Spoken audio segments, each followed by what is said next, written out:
పశ్చిమాసియాలో పరిస్థితులు ప్రపంచ దేశాలను ఆందోళనకు గురిచేస్తున్నాయి. శాంతి ఒప్పందం విషయంలో ట్రంప్ ఇచ్చిన గడువు ఇవాళ రాత్రి 8 గంటలతో ముగియనుంది.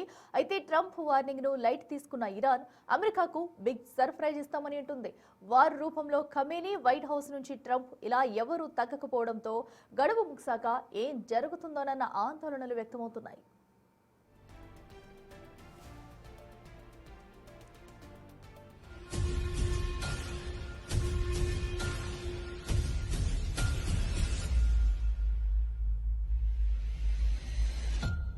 హర్ముజ్ జలసంధిని తెరిచేందుకు శాంతి ఒప్పందం కుదుర్చుకునేందుకు ఇచ్చిన గడువు ముగిసిన తర్వాత దాడులు మరింత తీవ్రం చేస్తామని అమెరికా ఇప్పటికే హెచ్చరించింది. ఏప్రిల్ 7ను power plant day, bridge day మారుస్తానని ట్రంప్ వార్నింగ్ ఇచ్చారు.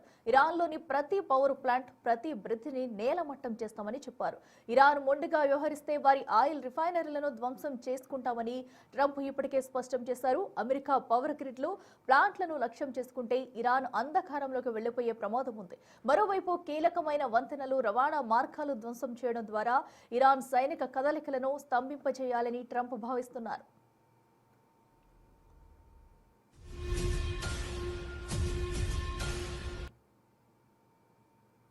మరోవైపు ఇరాన్ కూడా వెనక్కి తగ్గడం లేదు. తొలిసారిగా వార్ రూములకు ప్రవేశించిన ముస్తఫా ఖమేనీ ట్రంప్ హెచ్చరికలను లైట్ తీసుకున్నారు. గడువు ముగిసేలోపే అమెరికాకు బిగ్ సర్ప్రైజ్ ఇస్తామని ఇరాన్ అంటుంది. ఇజ్రాయెల్పై ఇప్పటికే 49వ విడత క్షిపణి దాడులను ప్రారంభించిన Iran revolutionary guards Tel Aviv చుట్టుపక్కల నగరాలపై బాలిస్టిక్ క్షిపణుల వర్షం కురిపిస్తుంది. తన శత్రువులకు హర్ముజ్ జలసంధి ఎప్పటికీ మూసే ఉంటుందని ఇరాన్ స్పష్టం చేసింది. ఒకవేళ అమెరికా పవర్ ప్లాంట్లు, బ్రిడ్జిలను లక్ష్యంగా చేసుకుంటే ఇరాన్ తన ఉనికిని కాపాడుకోవడానికి అణ్వాయుధ పరీక్ష చేసే అవకాశం ఉందని నిపుణులు హెచ్చరిస్తున్నారు.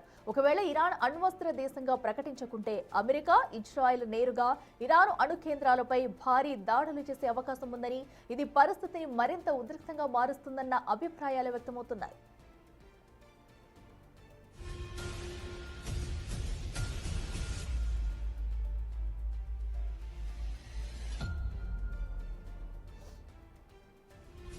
ఇవాళ రాత్రి 8 గంటల్లోపే ఒమాన్ లేదా పాకిస్తాన్ మధ్యవర్తిత్వంతో ఏదైనా ఒప్పందం కుదిరితే తప్ప పశ్చిమాసియాలో పరిస్థితులు సద్దుమణిగే పరిస్థితి కనిపించడం లేదు. ఒకవేళ డీల్ కుదరకపోతే రేపటి నుంచి ఇరాన్పై అమెరికా వైమానిక దాడులతో విరుచుకుపడే అవకాశం ఉంది. ట్రంప్ నిజంగా ఇరాన్ విద్యుత్ కేంద్రాలను లక్ష్యంగా చేసుకుంటే అది 3వ ప్రపంచ యుద్ధానికి దారితీసినా ఆశ్చర్యపోనక్కర్లేదని ప్రపంచ దేశాలు ఆందోళన వ్యక్తం చేస్తున్నాయి.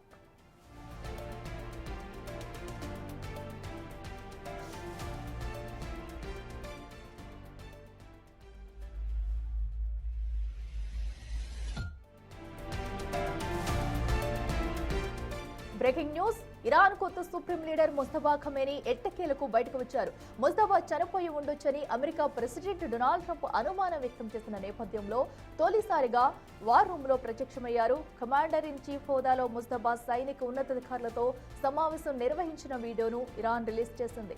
పశ్చిమాసియాలో ఉద్రిక్తలు పెరుగుతున్న సమయంలో ముస్తఫా ఖమేనీ నేరుగా సైనిక కార్యక్రమాల్లో పాలు పంచుకోవడం ఆసక్తికరంగా మారింది. డిజిటల్ మ్యాప్లను పరిశీలిస్తూ క్షేత్రస్థాయి కమాండర్లకు దిశానిర్దేశం చేస్తున్న చిత్రాలు సోషల్ మీడియాలో వైరల్ అవుతున్నాయి.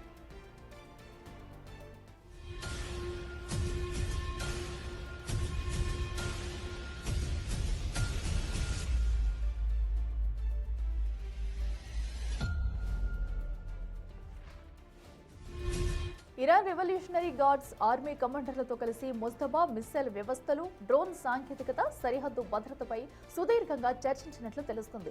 ఇప్పటి వరకు తెర వెనుక వ్యూహకర్తగా ఉన్న ముస్తఫా ఇప్పుడు నేరుగా యుద్ధ క్షేత్ర నిర్ణయాల్లో భాగస్వామి కావడంతో ఇజ్రాయెల్, అమెరికా సైనిక స్థావరాలపై దాడులు మరింత తీవ్రమయ్యే అవకాశం ఉందన్న వాదనలు వినిపిస్తున్నాయి.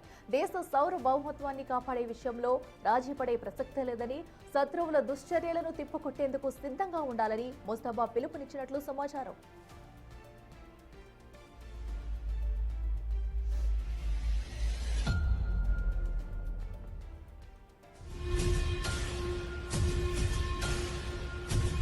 తన తండ్రి అయతుల్లా అలీ ఖమేనీ కంటే ముస్తఫా మరింత కఠిన వైఖరిని అవలంబిస్తారన్న పేరుంది. ముస్తఫా నాయకత్వంలో హిజ్బుల్లా, హుతీలతో పాటు ఇతర మద్దతుదారులు మరింత బలోపేతమయ్యే అవకాశం ఉంది. ఇది పశ్చిమాసియాలో ఉద్రిక్తలను మరింత పెంచుతుందన్న వాదనలు వినిపిస్తున్నాయి. అమెరికా ఇజ్రాయెల్తో ఎట్టి పరిస్థితుల్లోనూ రాజీ పడకూడదని ముస్తఫా నిర్ణయించుకున్నట్లు తెలుస్తుంది. ఇక ముస్తఫా ఇరాన్ పగ్గాలు చేపట్టడంతో దేశ భద్రత కోసం అణ్వాయుధ తయారీ దిశగా అడుగులు వేసే అవకాశం ఉందన్న అభిప్రాయాలు వ్యక్తమవుతున్నాయి.